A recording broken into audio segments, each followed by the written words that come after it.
Ótimo. Então, boa tarde a todos, né? Estamos aqui para mais um encontro da nossa Comissão de Direito de Energia, da OAB Subseção Contagem.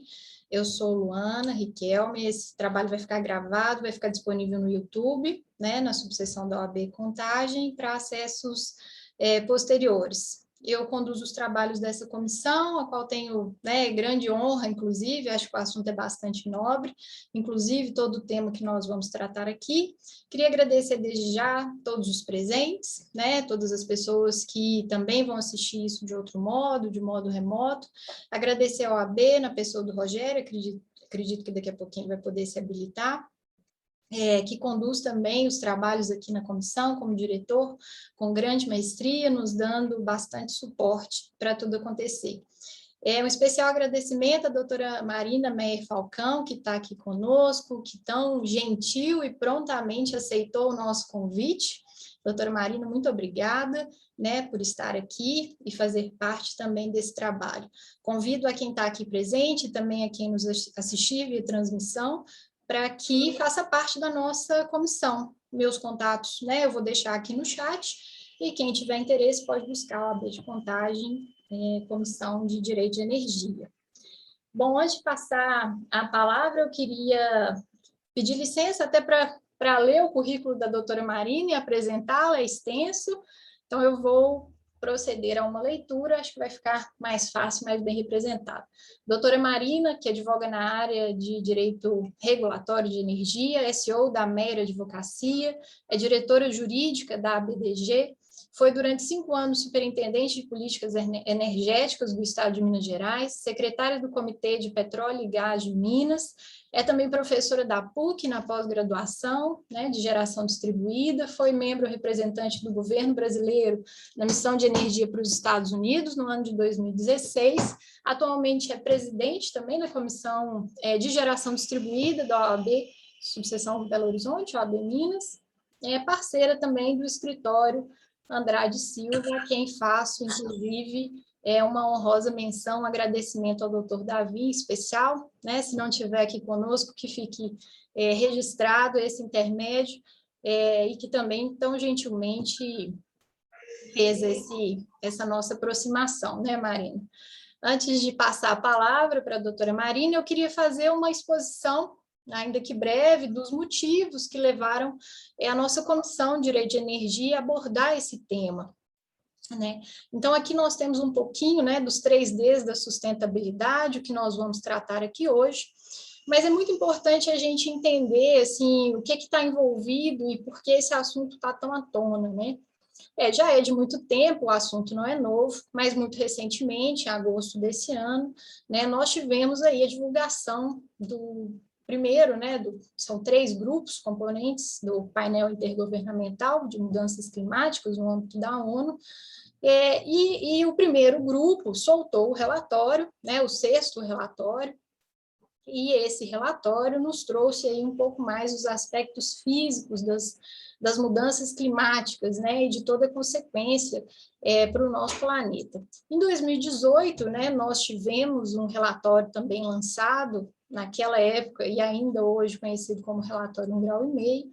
Esse relatório também teve uma repercussão, né, grande, inclusive no mercado financeiro. É perceptível que a partir de 2018, 2019, né, todo o tema ESG, todas as empresas passaram, inclusive, a ser bem valoradas, né, o mais valorizado por ações que levassem em conta aspectos ambientais, né, sustentáveis, sociais e de governança, né, que tem uma ponderação dos 2 aspectos. Bom, em 2021, então, agora, esse relatório veio à tona, coloquei aqui, vou trazer aqui algumas das lâminas, né, que foram divulgadas globalmente, né, quando esse relatório saiu, muito recentemente. Aqui tem um link, vale a pena o conhecimento integral do relatório. Acho que todos nós, não só empresas, mas como cidadãos, inclusive, temos responsabilidade em tudo isso. Isso começa no âmbito micro, né, dentro da nossa casa, nesse gerenciamento,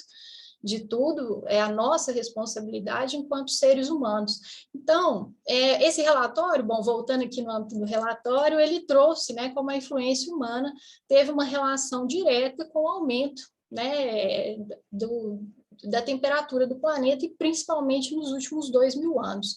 Quando a gente pega a curva do relatório, é muito perceptível, né? Aqui, antes de 1850, a gente tem os níveis pré-industriais, mas depois dessa época, né, nós temos ali um abrupto crescimento muito rápido e exponencial, né, de todo o aquecimento. E tudo isso ligado, segundo o relatório, né, o IPCC é composto por diversos cientistas, né, das mais diversas áreas, engenheiros, enfim, estudiosos, químicos, geógrafos, né, bem complexo todo o grupo para que o estudo saia de fato, né, todos os recortes ali de cada área formem um relatório muito conciso para as políticas, etc. Então, a gente percebe como, nesses 2.000 anos, o aumento foi exponencial, né, da temperatura do planeta, o que gerou, consequentemente, né, o aumento, de forma mais frequente e intensa, né, o aumento da temperatura, de fato, que a gente sente, inclusive, na reunião passada nós falamos sobre o hidrogênio verde exclusivamente, né, trouxemos aí também na abertura um pouco de como todas essas nuances elas nos afetam diretamente no nosso dia a dia mesmo, né, na sensação de calor, as próprias pancadas de chuva, as tempestades, as secas, as queimadas, os oceanos já né, constatado todo o aquecimento, a questão da acidez, a perda de oxigênio, né, envolvido. Então, nós temos aí um cenário que o IPCC trouxe, bastante caótico, pior do que o cenário do relatório 1,5 grau de 2018, né? E ele traz alguns recortes bem interessantes, né? Aqui, por exemplo, ele diz que a menos que medidas muito rápidas, né, em larga escala, elas sejam tomadas para redução das emissões de gases do efeito estufa, certamente não conseguiremos atingir esse limite, ainda que projetado, de 1,5 grau. Então, realmente é uma situação que demanda a nossa atenção. Esse gráfico, eu trouxe ele porque vejo ele como bastante estratégico. Nós estamos exatamente no ponto decisivo da curva, né? Daqui para frente, se nada fizermos, o aumento ele é contínuo e crescente, né? Então, aqui a gente vê se as emissões forem muito altas, se forem altas, intermediárias, baixas ou muito baixas. E aqui, exatamente ali entre 2020 e 2050, a gente tem o ponto mais decisivo da curva, né? E as ações, de fato, elas precisam ser tomadas agora, né? Já deveriam ter sido tomadas, inclusive, mas, né, a gente percebe o relatório também traz, né, realmente é perceptível quanto a atividade humana ela está diretamente ligada com a mudança, né, do clima, e eles fazem uma conexão muito sólida disso, né, sem dúvidas, de que todos esses extremos climáticos que hoje nós vivenciamos, eles vão se tornar cada vez mais frequentes e mais severos. O estudo ainda traz, né, que a sobrevivência acima de 2 graus, ela seria praticamente inviável, né? Sem vida marinha, sem, né, condições de alimentos, inclusive, né? Mais uma parte do relatório interessante também, né, que a ação humana conduziu a toda, né, essa vivência seja de calores extremos ou aquecimento dos próprios oceanos desde 1970, e essa questão da acidez, que inclusive prejudica a vida marinha, como consequência todo o ecossistema, né? A diminuição também das calotas polares, né, das zonas de gelo, inclusive neve. Então, realmente é um relatório que nos aflige e também traz uma ponderação muito sensata, né? Em algumas partes, em algumas questões, não há como voltar atrás, né? Não há como retirar o aquecimento, por exemplo, que nós já tivemos, seja nos nossos oceanos, né, seja no derretimento de calotas, de geleiras, inclusive proporcionando o aumento do nível do mar. Isso não é reversível, né? Então, mas também o relatório ele não é de todo desanimador, porque ele também, né, ele traz que, apesar disso tudo, né, ainda é possível, se fizermos algo, como dito lá no início, em grande escala, né, e algo realmente relevante, que essa mudança ela seja barrada ou até, né, tenha sua velocidade diminuída em relação ao aquecimento. Bom, aqui nesse gráfico, né, como o aumento, né, constante do CO2 geraria diretamente o aumento, né, da temperatura, como nós dissemos, e mais especificamente aqui a nossa zona principal de foco, né, de ação. Agora, em novembro desse ano, nós vamos ter a COP26, acho que o assunto, né, aflorou ainda mais os ânimos, no sentido de se tomar providências em âmbitos políticos, né, governamentais, inclusive, acordos mais bem desenhados, né, políticas mais sólidas, digamos assim. Então, vai acontecer na Escócia, salvo engano, em novembro, todos nós precisamos, né, ficar atentos. Acho que a principal questão, né, além da volta aí dos Estados Unidos, o Brasil saiu um pouquinho aí do centro, né, tinha uma posição de destaque, hoje nem tanto, busca-se, né, com certeza vai se buscar ali um equilíbrio, porque, né, a Amazônia, de fato, como sendo o pulmão do mundo, tem, né, gerado né, certo desequilíbrio global, mas acredito que o ponto focal aqui vai ser, como traz, né, esse artigo aí da Way Carbon, vai ser o artigo 6º do Acordo de Paris, que provavelmente vai ser melhor desenhado para trazer o mercado regulado de carbono, né? Inclusive prospecção de negócios que vamos ter futuramente em relação a isso, é algo extremamente importante de atenção. Voltado para a área de energia, né, saindo um pouquinho desse contexto geral que afeta a todos, quando a gente vem para a área de energia, a gente percebe a importância das renováveis nesse processo, né? E aí, IRENA, que é a Agência Internacional de Energias Renováveis, traz aqui para a gente como a nossa área, né, de energia e principalmente energias renováveis é a chave para essa transição energética para um mundo descarbonizado, né? E a energia, tendo um papel muito relevante, torna, né, todas as nossas ações muito visadas, digamos assim. Então, o relatório traz, eu trouxe um destaque, né, a energia renovável ela pode cobrir até 4/5 do abastecimento global de eletricidade até 2050, né, descarregando drasticamente toda a questão do carbono e ajudando a mitigar as mudanças climáticas. IRENA traz, né, que para isso é importante o mix de fontes, como nós sabemos, né, não é novidade nenhuma que uma fonte só não vai salvar, né, toda essa situação, mas ele traz um destaque para solar e para eólica.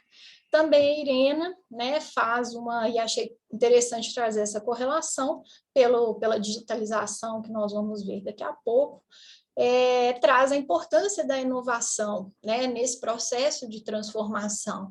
A gente sabe, o que não se mede, né, não se gere. Então, obrigatoriamente, toda essa análise de dados, seja em ampla escala ou menor escala, né, junto até aos consumidores, hoje ainda, né, cativos, digamos assim, ou os que estão em GD, inclusive, né, os prosumidores, digamos assim, toda essa análise de dado para que a eficiência de fato ocorra, né? Então, a inovação, como diz a Irena aqui neste prospecto, é algo decisivo.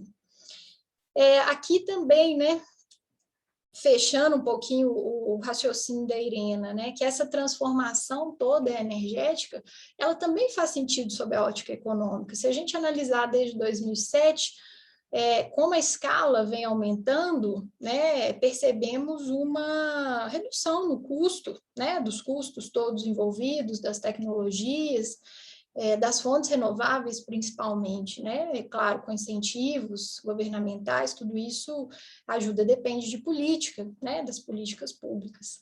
Mas essa equação, ela tem ficado muito equilibrada, inclusive os investimentos têm aumentado bastante, criação de emprego, então, sem dúvida nenhuma, é uma observação muito interessante a trazida aqui pela Irena. Trouxe também um recorte aqui da Agência Internacional de Energia, que trouxe um material fantástico, vale a pena todo mundo ler e conhecer. Praticamente é um roteiro com marcos bem estabelecidos, um roteiro para o setor de energia, para que essa descarbonização do setor aconteça aí, né, numa transição que seria um sistema de energia zero líquido, né, até 2050, mas algo que garanta, né, um suprimento, a estabilidade, o acesso, né, a gente vai tratar da questão da democratização. Então, esse estudo da Irena, da Agência Internacional de Energia, é extremamente rico, um recortezinho dele para se entender todas as fases até 2050. Eles trazem desde os grandes, né, indústria, transporte, a construção, até, de fato, o consumidor, né, em menor escala, que faz muita diferença no dia a dia, inclusive por estar mais dissipado, né, o volume também alto. Bom, se existe solução fácil, não tenho dúvida de que não existe, né? A gente viu, é um contexto extremamente complexo, nós vivemos em meio a um crescente fomento da economia, né? Busca de investimento de todos os lados, desenvolvimento econômico, progresso e etc. Mas isso tudo precisa ter um freio, e esse freio chama-se sustentabilidade. Então, é como eu disse no início, né? A meu ver, né, essa é a minha leitura de mundo, de setor, nós precisamos, em todos os âmbitos da nossa vida, atuar com responsabilidade, né? E aí tem muita coisa em jogo, muita coisa que, sem dúvida nenhuma, a Marina também vai tratar, né? Mas uma abordagem aqui muito rápida, a gente pode colocar aí na mesa democratização, transformação energética, transição, mobilidade, gestão, inovação, segurança e desburocratização, que seria, né, um pouco da desregulamentação, mas parece uma dicotomia, tem segurança mesmo tendo, né, desburocratização, faz parte de um processo para se ter eficiência, né? Então, todas essas variáveis e processos são, sem dúvida nenhuma, o caminho, né? Todo esse caminhar para se atingir a eficiência, sem dúvida nenhuma, chegar a um patamar de sustentabilidade. Esses pilares, sem dúvida nenhuma, são, né, muito complexos, a doutora Marina vai falar, mas nós passamos por 3 principais, embora existam mais, né, possíveis, mas quando a gente fala de um triângulo, a gente está falando, de fato, de uma base única e fortalecida. Então, a gente trata de descarbonizar, de descentralizar a energia e também de digitalizar, que é o nosso tema de hoje, né? Eu queria trazer aqui um pouquinho das razões principais envolvidas na abordagem desse tema e no convite da doutora Marina para falar conosco sobre isso. Doutora Marina está com a palavra, então, pode ficar à vontade, desde já agradeço. Vou parar de compartilhar. Muito obrigada, Luana. Agradeço você novamente pelo convite, uma brilhante apresentação que você fez. Cumprimento a todos aí da OAB de Contagem, é um prazer estar aqui com vocês. E eu costumo dizer que, apesar de você ter lido no início ali do currículo parecer extenso, o que eu gosto de colecionar na vida são amigos. E hoje eu falei isso para um grande amigo, e fica aqui o meu grande abraço para o doutor Davi, né, que é um grande advogado e que também me indicou para falar aqui com vocês hoje, para você também, que trabalha numa empresa que eu admiro muito, admiro todos, e eu acho que é uma cadeia, né? E principalmente a energia renovável, hoje em dia, ela cuida de cada detalhe dessa sustentabilidade que a gente tem que ter. Não apenas a sustentabilidade para o planeta, mas a sustentabilidade também para as relações, né? Eu acho que a pandemia veio mostrar também um pouquinho disso para a gente. mas agradeço muito novamente, vou compartilhar aqui minha apresentação e vamos lá, porque esse assunto é muito legal de falar. Então, vou pular um pouquinho da apresentação aqui, mas só para reforçar que atualmente eu estou como diretora jurídica da ABGD, que é a Associação Brasileira de Geração Distribuída. A gente representa dentro dela todas as fontes, e não apenas a fonte solar. Então, a gente também trabalha com projetos eólicos, hidráulicos, biomassa, né, o combustível verde, a gente tem projetos de biogás, a gente tem projetos lá que não são apenas as usinas solares fotovoltaicas, apesar deles serem a crescente onda que veio aqui, principalmente no nosso estado de Minas Gerais, né, que é o número 1 em conexão e geração distribuída. Então, eu trouxe para vocês aqui hoje, como um plus aí, a doutora Luana já falou muito bem explicado, apresentação linda, adorei sua apresentação, Luana, dos 3Ds da sustentabilidade. E eu trouxe aí mais outros 2Ds, né, que já é um conceito aí dentro da transição energética pelo qual o planeta inteiro atravessa. E o Brasil tem que se atentar para isso o mais rápido possível.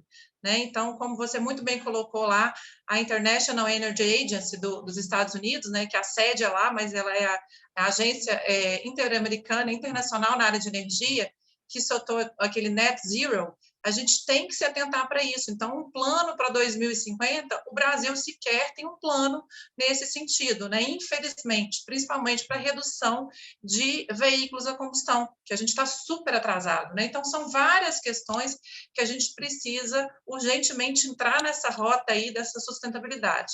E aí, como a Luana também disse, eu vou deixar o doutora de lado, que eu sempre chamava as minhas amigas de doutora, a gente fica parecendo velha, né, Luana? Eu falei assim, não, pode me chamar de Marina.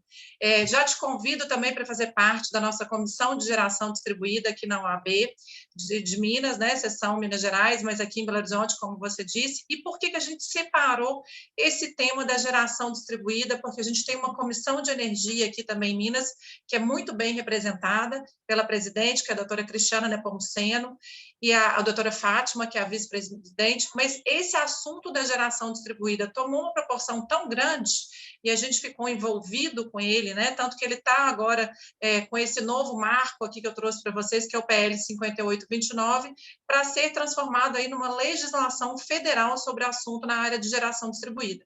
E a geração distribuída tem muito também a contribuir para essa transição energética, que é o que a gente vai ver aqui hoje também, junto com esses outros Ds que eu trouxe para vocês. E tenho também, hoje, atualmente, uma participação como diretora na Energy Global Solution, que é uma empresa criada para trazer soluções na área de energia para todas as empresas que operam não apenas na geração distribuída, mas nos dois ambientes de contratação de energia também, tá? Então, deixa eu passar aqui, porque agora acho que foi, né? Eu pulei muito. Pulei muito. Calma aí, perdão, gente. E fui lá para cima. Vou voltar aqui, pronto.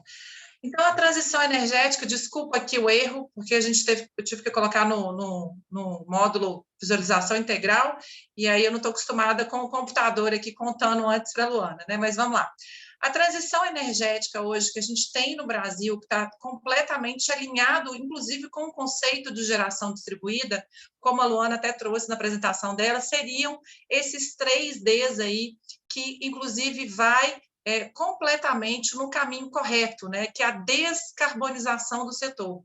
E a descarbonização do setor, ela tem ali um papel importantíssimo das energias renováveis e de toda uma matriz energética brasileira renovável e nova, né? Tanto que a gente tem estudos elaborados já pela empresa de pesquisa energética nesse sentido. E ela traz também um projeto de eletrificação sustentável.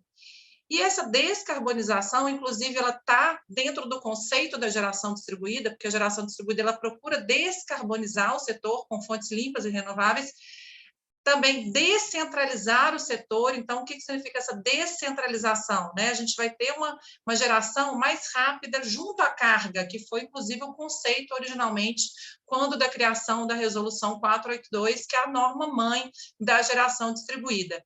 E essa descentralização, ela traz um certo conforto, um alívio para o sistema interligado nacional. E a digitalização do setor. Então, toda a digitalização do setor, que também está associada às questões de smart metering, smart grid, a gente ter um sistema mais inteligente, a própria smart city, né? A smart energy, tem muito a ver com esse processo da geração distribuída, uma vez que eu posso gerar a minha própria energia e consumir, quer seja no próprio local ou remotamente. E aí a gente vai ver também como que caminha aí a importância desse consumidor novo de energia, que antes ele tinha esse nome, o prosumidor de energia, mas com o PL 5829, ele já ganha um nome novo aí, Luana, que vai ser o consumidor gerador, e daqui para frente o consumidor começa, inclusive, a ditar novas regras. Então, o Brasil, que estava acostumado a trabalhar com esses 3 Ds aqui, a descarbonização, a descentralização e a digitalização do setor, com essa questão toda de vários temas que precisaram ser revistos, não apenas a geração distribuída, que tomou essa proporção de ser alavancado e a gente lutar por um projeto de lei, que é o PL 5829, para ser o marco legal da geração distribuída, assim também outros assuntos que são tratados por resoluções da Agência Nacional de Energia Elétrica precisaram ter essa desregulamentação aí. Então, surgiu também esse deregulation, que a gente trouxe emprestado desse conceito mundial. Então, esse deregulation, como você disse, é o processo de desburocratização aí, da desregulamentação do setor, mas no sentido da gente fazer e lutar por políticas públicas inovadoras, né, em termos de avanços tecnológicos, de tecnologias importantes chegando, né, ao alcance de todos. Então, no Brasil, por exemplo, a gente vê isso acontecendo de maneira um pouco devagar ainda, mas a gente precisa dessa tecnologia, né? Então, tem aí também a questão da Smart Storage, que é o sistema de armazenamento, que vai conversar muito bem com a digitalização, e a democratização também surgindo aí como o 5º D, que é essa importância e escolha do consumidor final de energia, que antes não era visto, né? Então, o consumidor, pessoa física, por exemplo, eu que estou aqui na minha residência, tenho uma conta pequena de energia, de repente, R$400, R$500, eu não tinha, aliás, a gente ainda não tem hoje essa escolha de como comprar energia de maneira inteligente, a gente fica ligado ali a ser um consumidor cativo de uma distribuidora ou fazer parte de uma cooperativa de energia na área de geração distribuída. Então, essa democratização que traz esse poder de escolha coloca o consumidor de energia no centro. Então, isso é super importante. Então, esses 5 Ds hoje, a descarbonização, a descentralização, a digitalização, a desburocratização, né, desregulamentação do setor e a democratização são super importantes para a gente entender não apenas a transição energética, mas esse novo papel aí de uma economia sustentável, não somente para o Brasil, mas como para o mundo inteiro. E aí a gente também tem outros atores importantes, né, como os selos verdes, os certificados, né, ganhando força e importância aí, e na parte da digitalização, só para a gente fixar esses conceitos aqui, que cada vez mais eles vão se tornar mais frequentes, né, que é a Smart Energy, o Smart Grid. Então, a gente vai ter uma rede inteligente, o Smart Metering, a gente vai ter um medidor de energia inteligente, e a Smart Storage. A gente precisa ter um sistema de armazenamento inteligente, quer seja, né, na questão da geração distribuída, quer seja em outros projetos, e abandonar aí aqueles combustíveis fósseis, aqueles outros, né, que poluem o meio ambiente. Então, acho que tem tudo a ver com essa questão aí dessa transição energética e da sustentabilidade. E aí, nessa transição energética, eu trouxe aqui para vocês esse estudo que mostra que 80%, né, do consumidor de energia, ele tem essa liberdade de querer ter algo mais, né, uma energia inteligente, fazer uma opção por uma fonte renovável de energia, ter uma fonte solar na sua casa, quer seja uma usina montada ali no projeto de geração distribuída, quer seja no seu telhado, junto à carga, ou remotamente, ou fazer parte de uma cooperativa, ou então, de repente, se ele tivesse um ticket mínimo para migrar para o Mercado Livre, ele poderia migrar para o Mercado Livre. Então, a gente vai ter também essa redução aí do limite mínimo para migração para o Mercado Livre acontecendo ao mesmo tempo na transição energética. Então, ele assume aqui um papel super importante. E aqui eu trago esses dados, né, de 83 milhões de unidades consumidoras pelo Brasil inteiro. Então, é muita unidade consumidora para a gente tratar do jeito que a gente vinha tratando até então, colocando todo mundo no mesmo balaio ali. Então, a importância dessa transição energética, desse consumidor de energia ficar realmente no centro e a gente ter ali as opções sustentáveis para que ele possa escolher, então, de maneira inteligente, como que ele vai adquirir a sua energia. Então, acho que esse que é o ponto focal aqui. E essa transição energética também, a participação desse consumidor, como que ela precisa ser? Precisa ser uma participação ativa. Então, ele tem que ser ouvido dentro das discussões do setor elétrico. A gente tem que ter novas relações comerciais sendo criados. Então, a gente tem que ter outros mecanismos, outras modalidades de contrato, formas de garantia para esse consumidor também ter essa voz e a opção dele escolher uma energia mais barata e mais inteligente. A comunicação, e isso tudo vai nos preparar para um futuro mais sustentável, mais elaborado, com essa visão aí da sustentabilidade. Então, acho que esse seria o recado aí para esse novo consumidor de energia elétrica.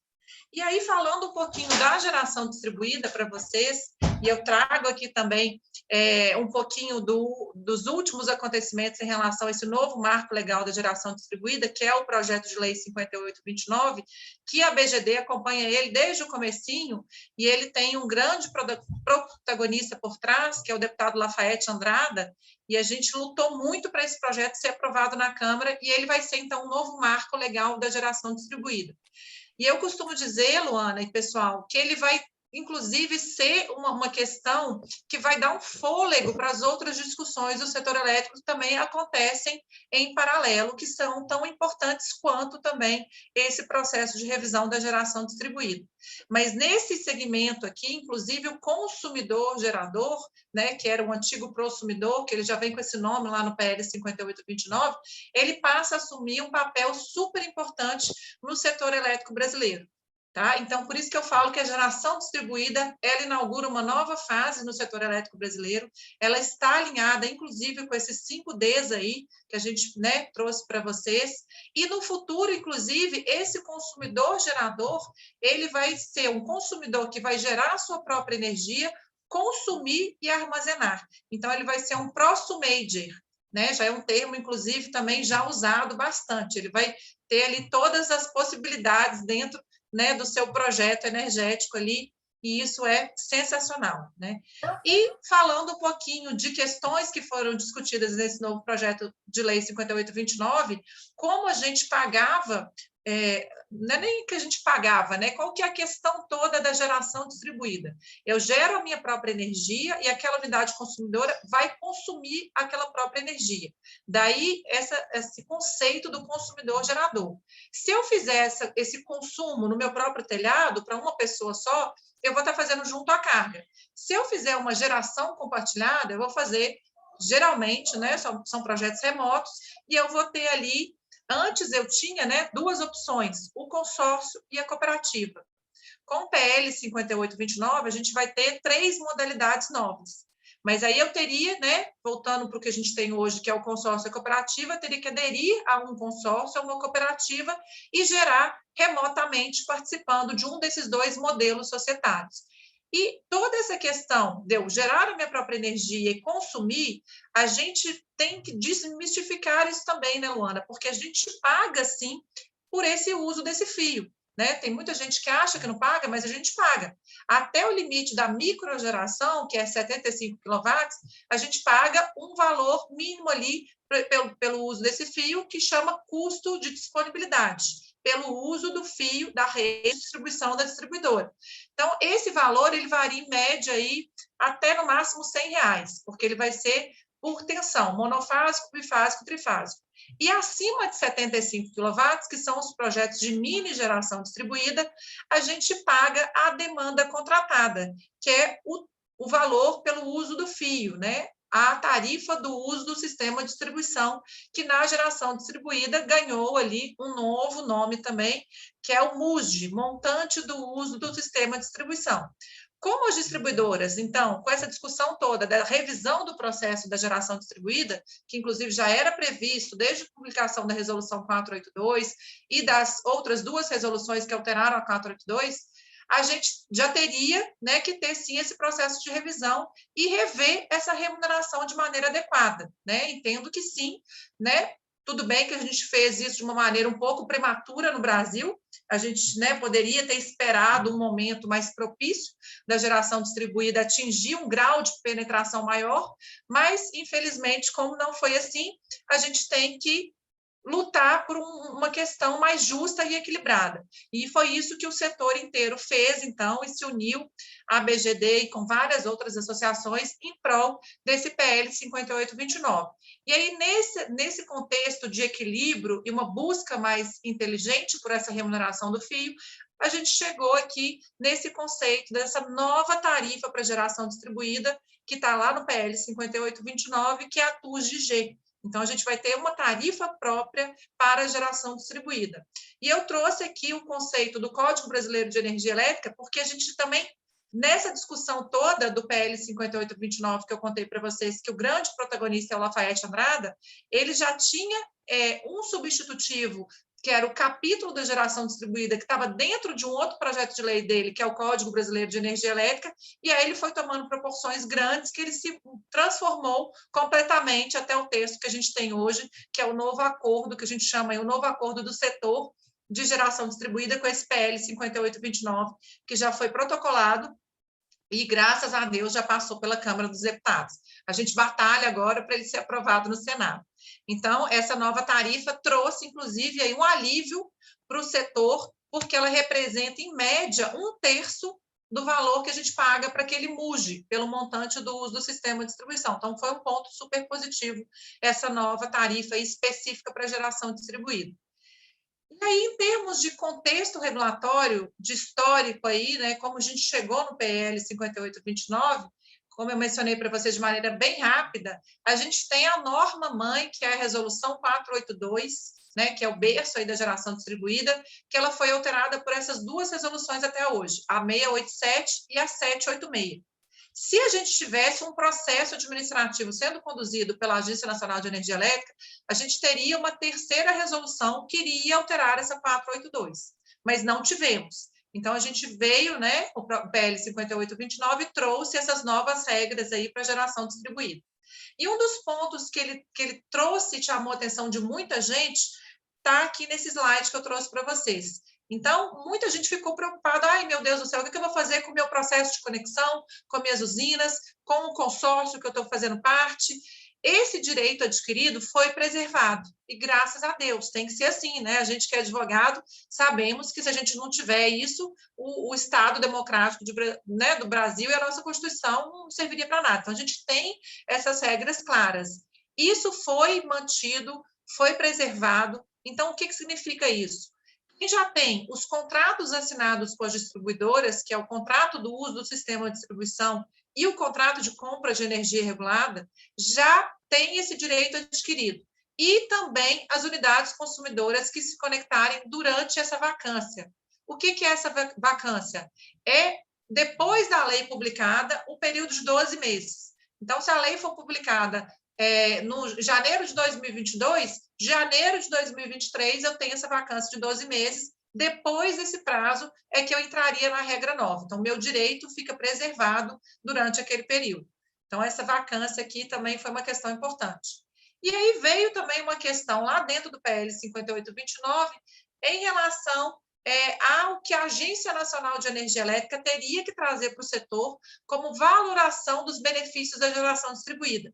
Então, esse prazo aqui, que ela tem até 18 meses para trazer esses valores, deixou muita gente assustada também, né? Mas aí o que a gente explica em relação a isso? É claro que a gente vai lutar para o prazo ser o menor possível, porque vamos supor que a lei foi publicada amanhã.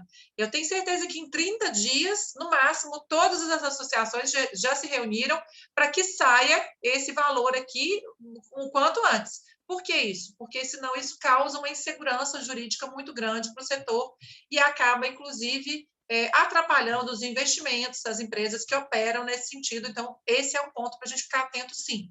E o Conselho Nacional de Política Energética tem até 6 meses para estabelecer as diretrizes de como vai ser essa valoração desse benefício para a geração distribuída e se vai ter alguns cálculos, né? Os novos cálculos, como que vão ser e se vão ser feitos de maneira justa e equilibrada. O Conselho Nacional de Política Energética é um órgão do setor elétrico, pessoal, super importante, e ele editou, nessa discussão toda da revisão da 482, uma resolução que já trouxe ali as principais diretrizes para a geração distribuída. Dentre elas, ele fala que a gente tem que ter uma transição suave, equilibrada, que as regras têm que ser claras, e que a gente tem que ter, sim, atenção em toda a questão já conquistada pela geração distribuída e que a gente não pode ter nenhuma regra sendo feita de maneira abrupta, que é justamente essa questão do equilíbrio. Então, ele já está atento em relação a esse tema e eu acho que, com certeza, a gente vai ter aqui boas questões surgindo em relação a esses dois órgãos aqui. Vamos acompanhar, vamos ficar atentos aí. E aí, o que trouxe também esse projeto de lei 5829 com relação aos novos prazos de quem não vai ter o direito adquirido? Então, até 31 de dezembro de 2045, que dá mais ou menos os 25 anos do sistema de compensação de energia elétrica, né, do direito à manutenção do sistema de compensação de energia elétrica, os micro e mini geradores já existentes e aqueles que efetuarem o protocolo da solicitação de acesso na distribuidora, eles vão ter aquele período de 12 meses, que é a vacância da aplicação da lei, mas eles pagam somente a diferença, se houver positiva, entre o valor consumido da rede e o valor compensado via sistema de compensação de energia elétrica, que já é a maneira que a gente já faz o cálculo da geração distribuída atualmente. Então, aqui é a questão de quem vai manter o direito adquirido. E quem não manteria esse direito adquirido?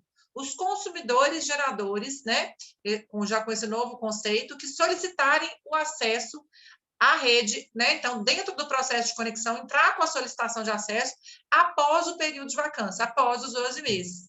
Após esses 12 meses, a gente vai ter 2 períodos de transição, hein?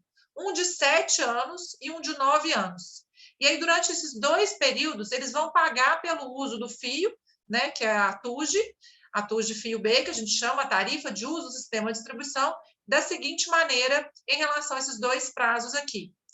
Esses entrantes, até 2045, eles devem injetar a energia na rede com os seguintes prazos: 120 dias para os microgeradores, 12 meses para os mini geradores de fonte solar e 30 meses para os mini geradores das demais fontes. Por que aqui a gente colocou 12 meses para os mini geradores da fonte solar? Porque no PL 5829 a gente também trouxe ali, aliás, a gente teve, né, uma redução da potência, que a gente sabe hoje que a geração distribuída, a potência, o limite máximo é até 5 mega, mas a fonte solar e eólica tiveram uma diminuição de potência até 3 megas. Então, a gente, né, teve essa limitação de prazo aqui também em relação à fonte solar. Para os demais acessantes, então, ali, consumidores, geradores, durante o período de transição de 7 a 9 anos, como que eles vão pagar por esse uso desse fio, né? Essa TUG fio B?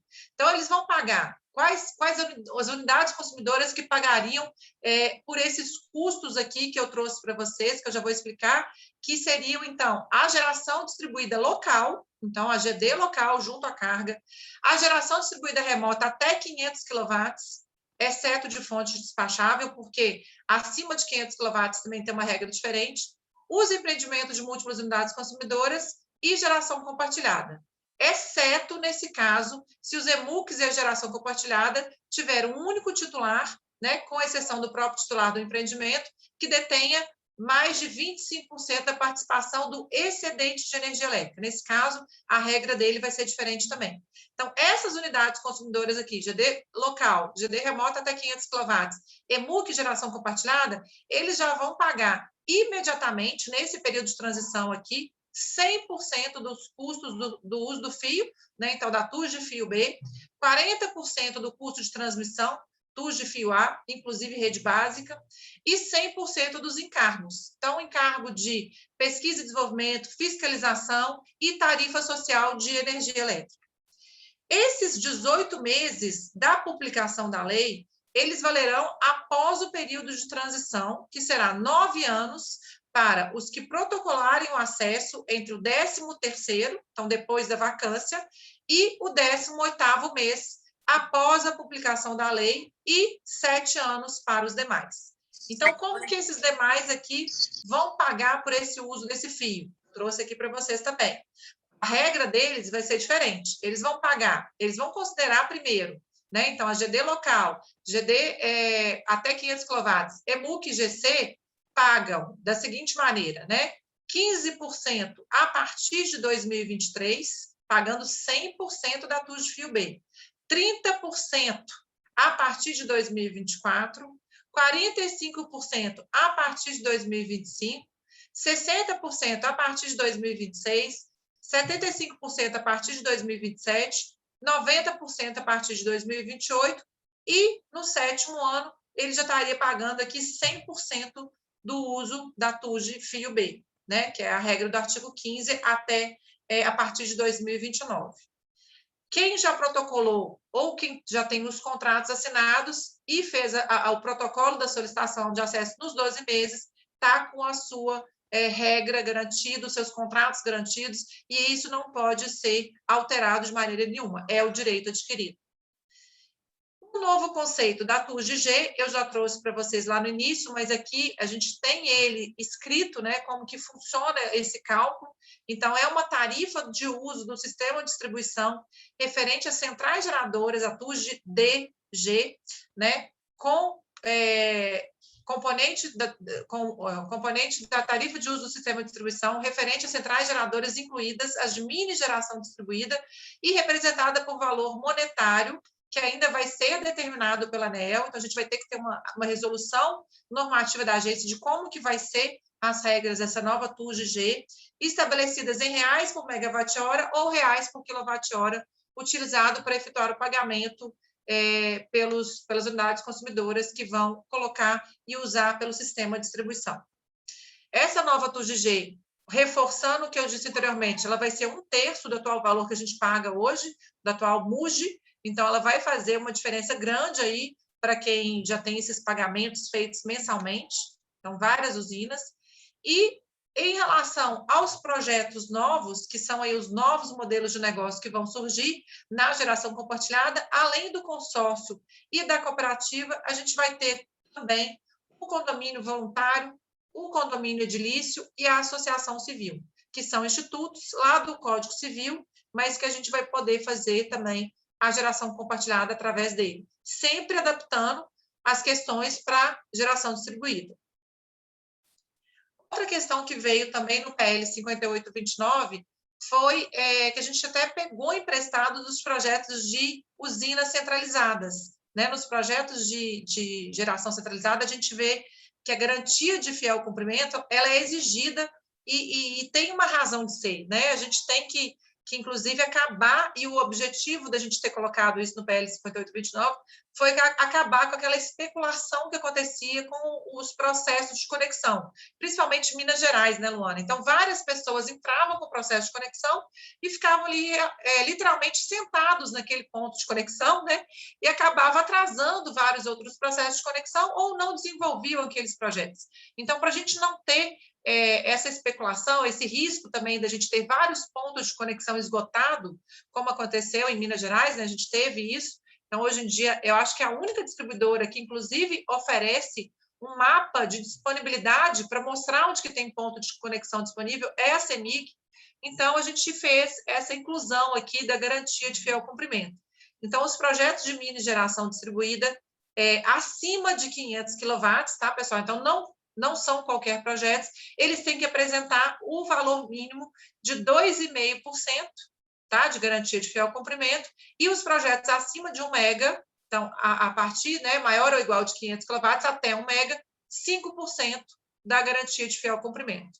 Consórcio, cooperativa e EMUC não precisam apresentar essa garantia, tá? Só que esses projetos com potência superior a 500 kW inclusive quem já tem projeto protocolado e contratos assinados, né? Quando vier a lei, né, o PL 5829 ser transformado numa lei, isso já vai valer automaticamente. Eles vão ter que apresentar essa garantia de fiel cumprimento em até 90 dias. E se não apresentar em 90 dias, tem o risco aí de ter o cancelamento do seu processo de conexão, do seu parecer de acesso. Então, é um risco muito grande, que já é uma questão que se aplica imediatamente após a publicação da lei, né? E caso seja celebrado o CUG, então, se você firmar o contrato do uso do sistema de distribuição com a distribuidora, não se aplica esse prazo, mas vai ser observado o prazo de 90 dias.